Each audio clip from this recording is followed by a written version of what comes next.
కాంగ్రెస్ ప్రభుత్వం బీసీలను మోసం చేసి రిజర్వేషన్లను 17% తగ్గించిందన్నారు మాజీ మంత్రి కేటీఆర్. కేంద్రం నుంచి వచ్చే 3,500 కోట్ల నిధుల కోసమే కాంగ్రెస్ హడావిడిగా పంచాయతీ ఎన్నికలు పెట్టిందని ఆరోపించారు. ఫైనాన్స్ కమిషన్ నిధుల్లో 70% నేరుగా గ్రామ పంచాయతీలకే వస్తాయన్నారు. ఖానాపూర్ నియోజకవర్గంలో ఇటీవల నూతనంగా గెలిచిన సర్పంచులతో తెలంగాణ భవన్లో సమావేశమయ్యారు. స్వతంత్ర అభ్యర్థులుగా గెలిచిన సర్పంచులకు గులాబీ కండువా కప్పి పార్టీలోకి ఆహ్వానించారు కేటీఆర్. ఇప్పుడైనా కూడా సర్పంచ్ ఎలక్షన్లు, లోకల్ బాడీ ఎలక్షన్లు జనరల్గా అధికార పార్టీకి అనుకూలంగా ఉంటాయి. కానీ ఇలా మీరు చూస్తున్నారు పరిస్థితి ఎట్లా మారిందో.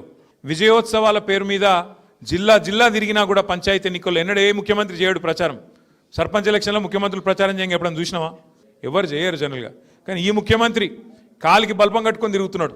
గణనీయమైన ఫలితాలు మనకు వస్తూ ఉన్నాయి. ఎమ్మెల్యేలు బెదిరిస్తూ ఉన్నారు, ఇష్టం వచ్చినట్టు మాట్లాడుతున్నారు. సర్పంచులకు నిధులు అనేది ఎమ్మెల్యే ఇయ్యడు.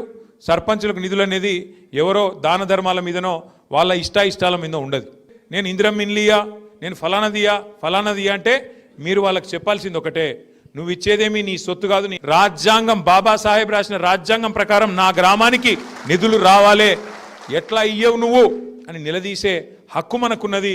ఆ విచక్షణ కూడా మనం తప్పకుండా తెచ్చుకొని మన హక్కుల కోసం మనం కొట్లాడాలా. ఫైనాన్స్ కమిషన్ నుంచి జాతీయ స్థాయిలో ఫైనాన్స్ కమిషన్ ఒకటి ఉంటుంది. ఫైనాన్స్ కమిషను ప్రతి గ్రామానికి, ప్రతి రాష్ట్రానికి నిధులు ఇస్తుంది. అంటే ఎంత గ్రామీణ జనాభా ఉన్నది, ఆ గ్రామీణ జనాభాకు తలా ఇంత అని చెప్పి నిధులు ఇస్తారు. అట్లే పట్టణ జనాభా ఎంత ఉన్నది, ఫైనాన్స్ కమిషన్ లెక్కల ప్రకారం మరి పట్టణంలో ఉండే వాళ్ళకు, కౌన్సిలర్లకు, చైర్మన్లకు, మున్సిపాలిటీలకు అక్కడ నిధులు ఇస్తారు. అయితే ఏ నిష్పత్తిలో ఇస్తారు డబ్బులు అంటే, పైనుంచి ఫైనాన్స్ కమిషన్ నుంచి ఇప్పుడు మన తెలంగాణ రాష్ట్రానికి సకాలంలో ఎన్నికలు పెట్టకపోవడం వల్ల ఒక 3,500 కోట్ల దాకా పైసలు రావాలి. ఆ 3,500 కోట్లల్లో డైరెక్ట్గా 70% సర్పంచ్ గారికే రావాలా, గ్రామ పంచాయతీకే రావాలా. ఒక 20% మండల పరిషత్ ఉంటే మండల పరిషత్కి వస్తాయి. ఒక 10% జిల్లా పరిషత్ ఉంటే జిల్లా పరిషత్కి వస్తాయి. అంటే రూపాయి స్థానిక సంస్థలకు ఢిల్లీ నుంచి విడుదలైతే 70 పైసలు సర్పంచులకు, గ్రామాలకు, 20 పైసలు మండల పరిషత్కు, ఒక 10 పైసలు జిల్లా పరిషత్కు ఇవ్వాల్సి ఉంటుంది.